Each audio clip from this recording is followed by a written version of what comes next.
first ever Colgate Kickoff Show on YouTube Live. For my broadcast partner, Terry Dow, this is Eric Malanoski. So glad to be with you tonight at Andy Kerr Stadium for the home opener between the Colgate Raiders and the nationally ranked Monmouth Hawks. What an atmosphere already, Terry, as everyone can't wait for the season to kick off for the Colgate Raiders. Going to be an absolute experience.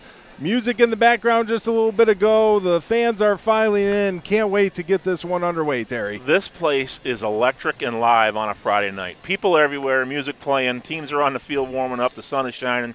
You couldn't ask for a better day in the Shenango Valley for Friday night football. The first Friday night football game at Colgate, allegedly, since 1962. I don't know about you. I wasn't there in 1962 for the Friday night game. I don't think you were either. But our records show that the last time Colgate played at home on a Friday night was 1962, a long, long time ago. This is going to be a lot of fun. I did my digging. What was going on in 1962? And there was one similarity that I found between 1962 and today. Rolling Stones started performing shows back in 1962. And wouldn't you know it, the Rolling Stones are still performing today. But can't wait for this one to kick off. And, of course, the game will be broadcast on ESPN Plus at 7 o'clock, and we'll have the complete call of that one. And this is also a special night because we have the longest tenured FCS head coach on one sideline. Then we got a brand-new Division I head coach in Kurt Fitzpatrick, and the longest tenured head coach being Kevin Callahan from Monmouth. You know, Coach Callahan, the longest tenured head coach in FCS, on all of Division I football, the winningest active coach in FCS football, the only coach in the history of Monmouth football. He's been there for 33 years, started the program from scratch, out of the box in 1993, and the rest is really history, and what a great history it has become for that program out of the Jersey Shore. Yeah, and you have history with that program, Terry. When I talked to Coach Callahan earlier in the week, he had nothing but praise. I asked him if he had any embarrassing stories about you that I could share during the broadcast, but he said, well, I'm not going to share them with you because you couldn't share them on the air. But he did say, Terry, that you were instrumental in helping him build that program. Well, I was so fortunate to have that opportunity to go down there with him. As people may recall, Coach Callahan and I were here together at Colgate in 1991. He left here in July. I remember walking into my office in July in 1992 and said, hey, I just got the job at Monmouth College, and it was Monmouth College at the time, and I looked at him and said, where's that? And he told me, and I was like, my interest got piqued at that point. And, as soon as the 1992 season was over, I was the first coach that he hired, and we went down there and went to work. I literally lived in a hotel in Clifton, New Jersey for my first 3 months of existence there, just recruiting. And what a great experience it was to have that opportunity with him, for sure. And when you think of Hamilton, New York, sometimes you think of inclement weather no matter what the month. No doubt. Yeah, I think it's a beautiful night so far, a little windy, but as far as football weather is concerned, I don't think you can beat it here tonight, Terry. It's about as good as you can get. There is a slight breeze coming out of the west, as there always is here in the Shenango Valley, but the sun is shining, temperatures in the 60s, and it's a beautiful night. I talked with Coach Callahan about an hour before an hour ago when he first got here, and he said, of course it's only 60 degrees, in Hamilton on the night I come back, because the Jersey Shore boys are used to the heat and humidity, and there's none of that here tonight. This is about as clean and crisp of air as you can find for football. Let's talk a little bit about Coach Fitzpatrick and the success he had at Cortland, trying to do the same here at Division I Colgate. Just give us your thoughts on the new Colgate head man. Well, Coach Fitzpatrick has been successful everywhere he's been. He took over the program at Morrisville after I left and won a championship there in his second year as the head coach, and did a phenomenal job at that program, and then went to Cortland and won the program's first ever national championship, and that there's a lot to be said for that. What a phenomenal job he did at those two places. He's a championship coach, and I don't think that's going to change in the near future here at Colgate. He's still a championship coach, and will be the same thing here. Yeah, and one of the players that will help him get to that level is one of our players to watch. Let's start with the Colgate Raiders player to watch, and how can we not pick Trayvon Saunders? He's already had an electric career here at Colgate, looking to cap that off his senior campaign. And Trayvon Saunders has been absolutely electric. And Coach Fitzpatrick talked about, Terry, he had offers to play at FBS schools, right, and he could have played elsewhere, but he wanted to stay here, as we see some of his highlights that make Trayvon one of the best wide receivers in the FCS. What great timing to show Trayvon Saunders doing backflips and like that. And you look at his highlight film here, and And that play right there is kind of the epitome of who he is. I don't know when teams are going to stop covering him man-to-man, but if you cover him man-to-man, you're just going to follow him to the end zone. He's a tremendous player, got great speed, great hands. You know, I had the privilege of coming to practice on Wednesday and just watching the quarterbacks and wideouts throw. And one of the traits you always look for in a receiver is listening to the ball hit his hands. When the ball hits Trayvon's hands, you don't hear a sound. He's got the smoothest hands and the fastest feet, and he's got some gaudy numbers. I think he's third or fourth right now in all-time leading receiver for Colgate and a whole season to go. So just look forward to being a part of that and getting a chance to watch it up close and personal as the season unfolds. 41 receptions away from tying the legendary Luke Graham for the program's receptions record, and I remember how good Luke Graham was, so it would be quite an honor for Trayvon to be able to break that record. Preseason accolades aplenty, All-American, Walter Payton watch list, the preseason All-Patriot League, as you continue to see. And Trayvon Saunders has so many weapons. He's not just the classic go down the field receiver. He can get you over the middle. He can do all sorts of things. And now let's talk about the slinger on the other sideline, Derek Robertson, the transfer from Maine, had a great year with Monmouth last year, and he's looking to continue that this year. Yeah, I don't expect to see much different from him, only improvement from a year ago where he was one of the all-time leading passers in SCS football last year. Coming in looking to do the same thing again this year. He's got his top 6 receivers back. They've got 10 out of 11 starters back on a very prolific offense. So I expect him to kind of pick up right where he left off. He's already the program record holder for single-season passing yards, program record holder for passing touchdowns, led all FCS last year in the air with offense per game. And you know, talking to Coach Callahan this week, he couldn't talk about him enough. And what people probably don't know or do know, but his brother's the quarterback coach and the passing game coordinator. So pretty good scenario you've got there with the coach and player.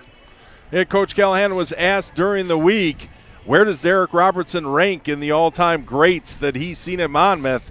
And for the quarterback position, he put up the number 1 signal saying he's number 1. You know, I can't dispute that. I had the privilege of coaching a pretty good one back in the day when I was there. Danny Sabello, who's still a coach in North Jersey, and Danny put up some pretty good numbers too, but I think Derek's got him covered.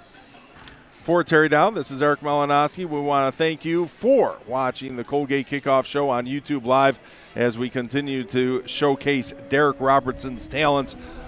A year ago, Monmouth scored 40-plus points in 6 games. I believe 4 of them 50-plus, Terry. Yep. And, of course, Coach Callahan and Derek Robertson looking to repeat that magic once again this year. And now let's take a look, Terry, at today's key storylines. You know, one of the key storylines I picked for the game is just college football. You don't get any preseason, so it's who's going to get through the break-in period, and whether that's a quarter or 2 quarters or, you know, the entire half or 3 quarters, what's going to happen from that standpoint, and how quickly can you get your operation up to game speed. You can simulate it all you want in practice, but there's only one, you know, game speed scenario, and that's to actually get out there and toss the coin and kick the ball and play.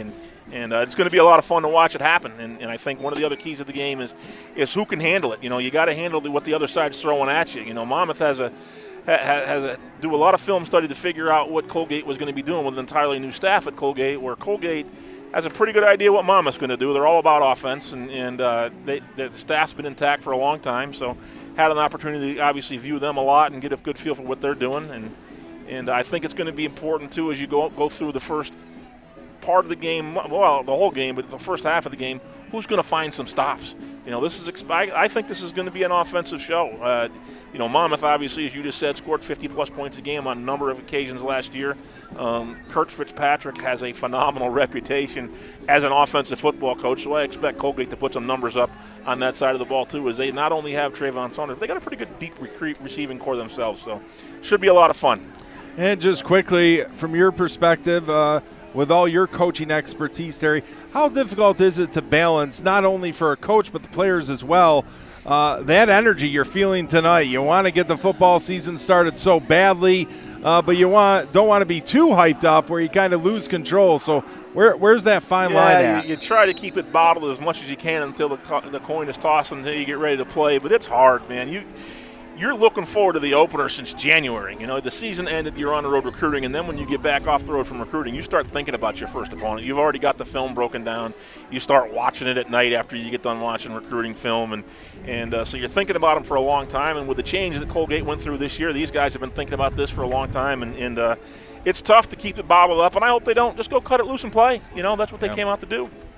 And we've heard a lot of great things from Coach Kurt Fitzpatrick so far, and one of the themes around Hamilton, New York these days in Andy Kerr Stadium has been draw the line. Let's go to Kurt Fitzpatrick to get more on this draw the line video.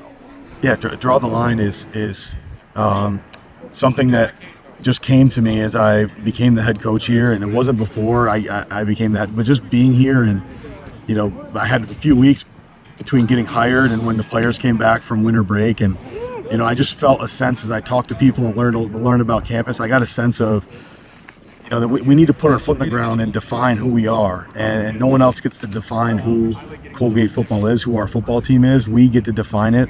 Draw the line is to me it means self-determination that we get to say no more, and we're gonna take this thing in a different direction and rebuild the proud legacy and traditions of Colgate football.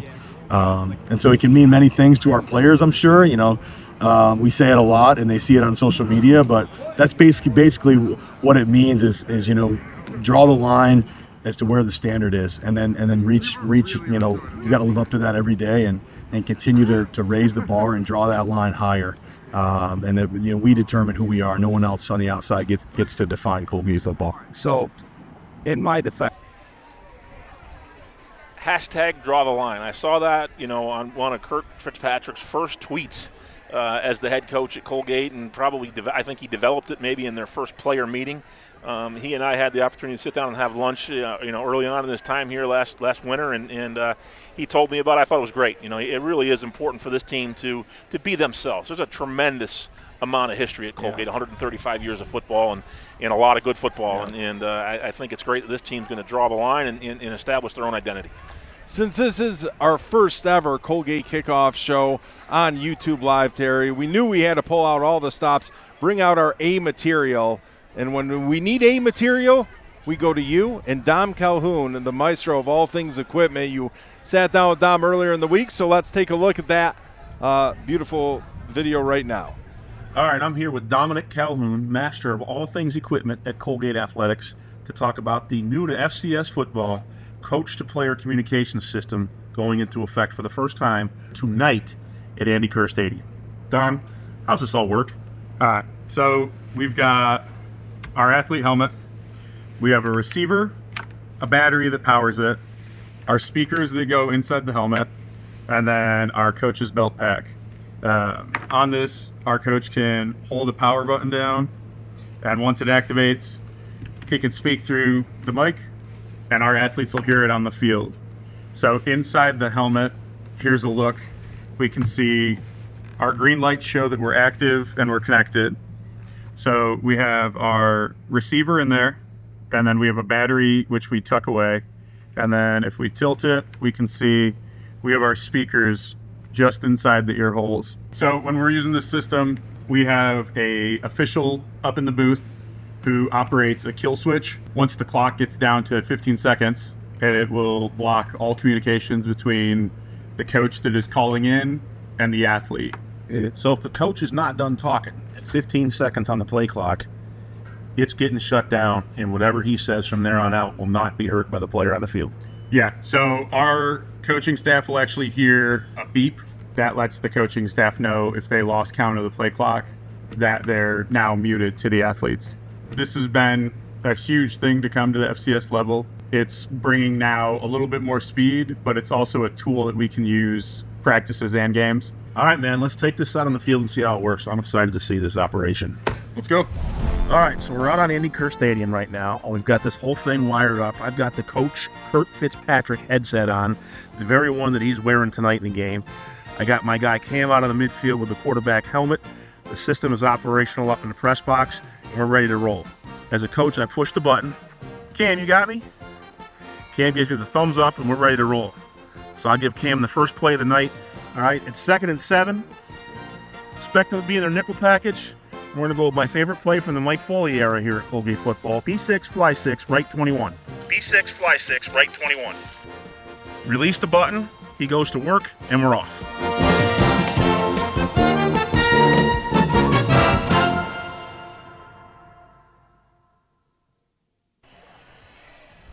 It was a lot of fun doing that, I'll be honest with you. I can picture a lot of the quarterbacks that played for me back in the day that were really, really happy that we didn't have that back when I was coaching, because I really think it's going to revolutionize the game. Talking to both coaches about this thing, Coach Fitzpatrick is going to call the offensive plays for Colgate. That's his role as a head coach, and he'll do that from the sideline. He's going to talk to the quarterback. They're going to signal the rest of the plays to the other 10 guys on offense. And Monmouth is really going to do the same thing on their offensive side of their scenario, where their play caller, J.D. Gallo, will be talking to the quarterback, but they'll also signal the other 10 players of the game. So it's not going to slow the game down as much as I originally thought it was going to. But it absolutely revolutionizes the game. As you saw there, you can talk to your quarterback about the situation, what defense is coming in, what package they're in. When you're talking to your defensive player on the field, you can tell them what offensive package the offense is in, what personnel they have on the field, remind them of down and distance tendencies. You can talk to them about anything you want to talk to them about until that 15 seconds on the play clock comes and they hit that kill switch. Once they hit that kill switch, you better be done talking because they can't hear you no more. And while you were having your fun, look who joined us. We're glad to have Vice President and Director of Athletics, Yariv Amir. Yariv, how are you tonight? I'm doing great. How about you guys? Great. Good. Go ahead, sorry. Yeah, just talk about this atmosphere, Yariv. I mean, it's absolutely electric already. There's nothing quite like the start of a football season. So talk about your day so far leading up to this exciting event tonight, kicking off at 7. Yeah, no, it's been a great day so far. When we had the chance, kind of looking at the schedule, first game of the year at home, kind of when school starts, playing on a Friday night just made a lot of sense. Let us have a chance to bring students out early in their time here, like get used to coming to games early and often. And so you can, those watching can see that the atmosphere behind us. There's some bands playing. The parking lots are full. A lot of people tailgating. Just a lot of good energy here. Excited for the opener. I think just there's just a lot of energy around this team and what comes ahead, and you can feel it in the air, so it's great. The Kurt Fitzpatrick era begins tonight. You're even just talk about what you saw from Kurt in the interview process and why you thought he was the right person for the job, because since you did hire him, he's been awfully impressive in what he has said and putting this team together. So what did you see from him while you were looking for the new head coach? Sure. I think the first thing that stands out when you talk to Kurt is just like the quiet confidence that he carries and the way he carries himself. And, kind of I think any coach you talk to is like, no challenge, no hills too hard to climb, anything like that. But he just had a calm kind of aura to him that just instills confidence and trust and belief. And, that was something we heard from the players, that like they just felt they needed someone they could rally around, rally behind, someone who had a plan and could stick to it. And, Kurt was pretty, I think, understanding and knowing that like the recipe at Morrisville, the recipe at Cortland won't be the recipe here, but has a plan, has a process, knows where he might have to adjust. And I think just me as an AD, us as a staff, and then the players are just really excited kind of to see what happens and to see those steps. So that was certainly the big thing. I think like the offense is really excited, as I'm not a 18 to 22-year-old football player, but especially those that we have that are play on the offensive side of the ball. They were excited they wanted to see some evolution in how we play. And the game of football has changed a lot. And, Kurt has a really wonderful offensive mind and does a lot of really cool things that, as soon as especially our offensive players saw that, they were really excited and wanted to get to work with him. And you just alluded to it, and we alluded to it earlier in our show. Kurt's been successful everywhere he's been, and not easy places to win. And I don't think it's going to be any different here. There may be an adjustment period, but brilliant offensive mind. I look forward to watching it all come to fruition over the season and just tonight, but all year long. It's going to be a lot of fun. So. Absolutely.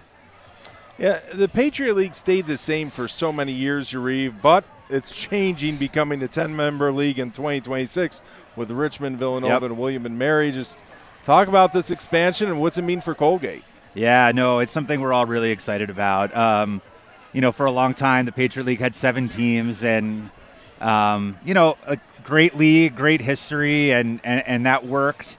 But there are some challenges that come with that. We play a 12-game schedule, 6 league games. We have to find 6 opponents and work to build a schedule. on our own, really, of non-conference games against leagues that do play a lot more league games, don't have as much flexibility in their schedule. We also want to just elevate the stature of our league. We have 7 really strong institutions, core institutions, maybe not core. That includes Georgetown and Fordham, obviously, on the football side, that have played Patriot League football for a long time. There's a lot of history, a lot of tradition in our league. But we're adding 3 really storied programs in Villanova, Richmond, and William and Mary that are just going to strengthen our league competitively, strengthen the brand and the footprint. And I really think we're not far away from being considered the premier FCS football conference on the East Coast that, with our league schedule and challenging ourselves in the few non-conference games we have, that we're a regular 2-bid, maybe even 3-bid conference when it comes to the NCAA tournament. So I just think there's a lot of reasons. There's the football. It strengthens us football-wise. It strengthens the league in general. We have 5 Patriot League full sport members that don't play football. Like, when it comes to affiliate members, they vote. That matters to them, kind of how the league is perceived. And they were all to see Patriot League football in a place where it's going to grow and expand and continue to be nationally relevant. There's always exciting things going on with Colgate Athletics, Sharif. So just give the viewers an update on YouTube Live. What's next for Colgate? What are some of the projects you're very excited about? Yeah, so the biggest thing on our horizon is the Carey Center. It'll be a new basketball, volleyball arena, so home to those sports, but then also home to our football team, softball, and field hockey teams. And then it'll house a new sports performance, strength and conditioning center, athletic medicine, and really be kind of another hub of Colgate Athletics. Right behind us, I don't know if people could see it in the shot, but the Class of 65 arena is behind us, and we opened that in 2016, and it really changed the game for the sports that are in that building, hockey, lacrosse, and softball. And we've been itching to do the same for other sports that we have. Obviously, Reed Athletic Center is it is our home, but it's an older building. It was built, at this point. Use the word outdated. It was built at this point 65 years ago when Colgate had only around 1,500 students, and there weren't women as students. And we've adjusted it. We've made it work, but it's time for something new. And one of the things we like to talk about is that, we want to recruit students to come to Colgate that want to pursue excellence in everything they do. That's athletics, that's academics, social, the job market, career development, you name it. And it's our job to give them the stage to do that. And, the Carey Center will be that for, those teams that compete there. But really, every one of our student athletes is going to go through that building on a regular basis. And it's also going to be a place for campus, for concerts, speakers, that kind of thing. So it'll have a huge impact on all the campus. And so, we have a little bit more money to raise as we always do. But, we're on track to break ground for that before this year ends. So that's really exciting with it coming online in 2027. So that's the immediate thing on the horizon, but we're not going to stop there. There are many things we can do facility-wise, program-wise, how we support our student athletes, especially in this changing landscape of college athletics. So we're going to keep pushing the needle and keep Colgate at the forefront of the Patriot League and beyond. Thank you so much for carving out some time tonight. Absolutely. Thank you guys for doing this and running with our idea. It's been great to be out here with all this going on around us. Yeah, there's a lot going on. It's a great vibe you've got going tonight. You and your staff Absolutely. Put together a really nice event. Yeah, as Yariv mentioned, not only thank you, Yariv, but also to the Colgate Athletic Department and the great production team for making this first ever Colgate Kickoff Show happen on YouTube Live. And don't forget, kickoff coming up in mere moments, 7 o'clock between the nationally ranked Monmouth Hawks and the Colgate Raiders. For Terry Dow, for Yariv Amir, and Eric Malanoski, we're signing off from the Colgate Kickoff Show on YouTube Live.